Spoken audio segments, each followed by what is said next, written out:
Hey everybody, Andy Miller coming to you. I wanted to take a minute just to share with you about something that's been going on in my life. It's actually like you might hear that and say, "Oh, man, what's going on?" Nothing bad. Actually, many good things, wonderful things have been happening. But something that I wanted to share with you, and that's that Abby and I and our family are no longer regularly attending the Salvation Army here in Jackson, Mississippi. There's one Salvation Army Corps, and I just want to explain to you about the nature of that and how I think about my own calling and vocation and how I think about my denominational affiliation.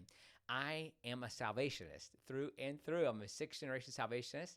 I still have, maybe I can show you here on my wall. I still have, oh, it takes a little bit to get over there. My Articles of War right there on the wall. And there is my book. Laura Gessner actually designed that. It's a Salvation Army flag.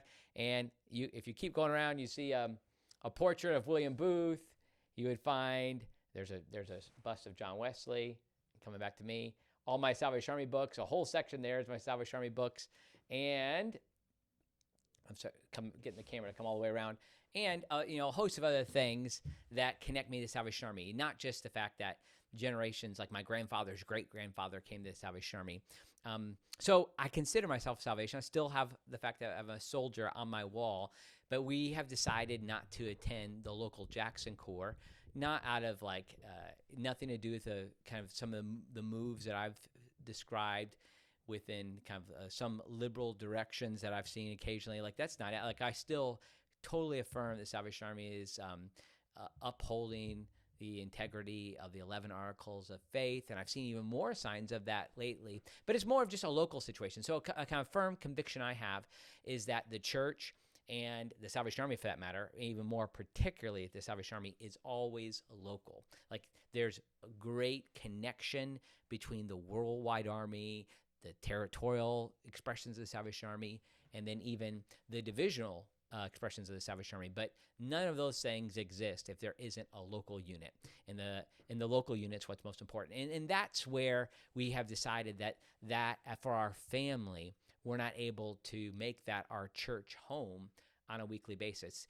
And we've talked to the officers here, Majors Bill and Brenda Schaefer, who are friends, and they totally understand and support what we're doing.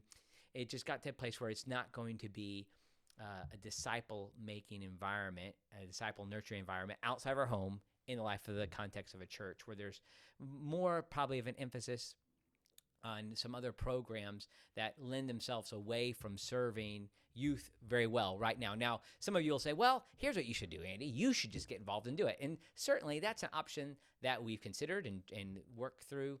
And part of it, I mean, certainly comes down to like youth programming and there being things for our kids, situations for our kids. And it got to a place where for not quite a year where we attended the local corps. And I'd say for me, it was almost an institutional idol. And I'm such a salvationist that I am going to go whether or not it is the right place for my family to go or not. I mean, that's ultimately I think what I was doing. And we got to a place where we decided that the best situation for our family was to look for another church. Now, I wish I could say that searching for another church was easy. We have found a church where we're looking to serve and to be active, and it's a church in the Methodist tradition, and it's a United Methodist Church that seems to be moving towards disaffiliating from the United Methodist Church and becoming a part of the Global Methodist Church. So that's yet to remains to be seen, and there's many procedures that need to be a part of that process. But that's been, I'll say, very painful process for me to decide not to attend the Corps. Like there's on a Sunday now to still be engaged. And I'll say this too, like within the 3 weeks on either side of where we are right now, I've preached 3 times in Salvation Army. So I preached here in Jackson 3 weeks ago. I preached this a Sunday ago at the Memphis ARC. I'm preaching this coming Sunday at the Denver Citadel Corps, as I'm going to be there for the Evangelical Theological Society meeting. So I'm going to be preaching at Salvation Armies in the next year. I'm going to be doing conferences. I'm really thankful for my connection, and I'm doing my research every day for my dissertation on William Booth. So I am reading War Cries, Christian Mission Magazines, East London Evangelist. I'm thinking about the Salvation Army regularly. So it's so strange for me to say, like, I'm not attending the Salvation Army as my local church. Like I'm a person who kind of my soul music, so to speak, is the brass band. Even though some people who have been in congregations I served through the years know that an emphasis I want to have is making sure we're connecting to local people. And I don't want to have any form get in the way of us connecting the gospel to people so that they can become the people God's called them to be. So that's been a part of the process for us, and like a little bit of the grieving. And I just kind of share that with you honestly at this point, that it's still grieving for me. I have my uniform. I tell the place that I go to preach that I'm willing to wear my uniform. And I'm not disagreeing with any of the doctrines of the Salvation Army. Of course, I've said, like, if the Salvation Army changed its stance, particularly stance on human sexuality, any of the 11 articles of faith, like, I probably would leave. And I know that some of you who are my audience would be different from me with reference to that, like that you would want to stay on and lead it back to truth, so to speak. So I just wanted to be open with you all about that, because I actually had an article that was submitted for publication, accepted for publication, and rightly, the editor asked me, I've heard you're not going to the core anymore, which is true. Like, what was true. It's only been for the last couple of months since it's been the case. And so when the editor approached me about that, I felt like, oh man, I probably need to say something, and I want this to be clear. Ultimately, it comes to, like, the Salvation Army's local expression isn't in a situation to be the church home for my family. And if we were to spend all of our time, by the time that things would get into shape where there might be the type of environment we would want to have for our children, my kids would be out of the house. So unfortunately, if you're my friend on Facebook, you'll see I post pictures of my kids. My 15-year-old son, Andy the fourth, is but 2 inches taller than me, and my son Titus is coming for me.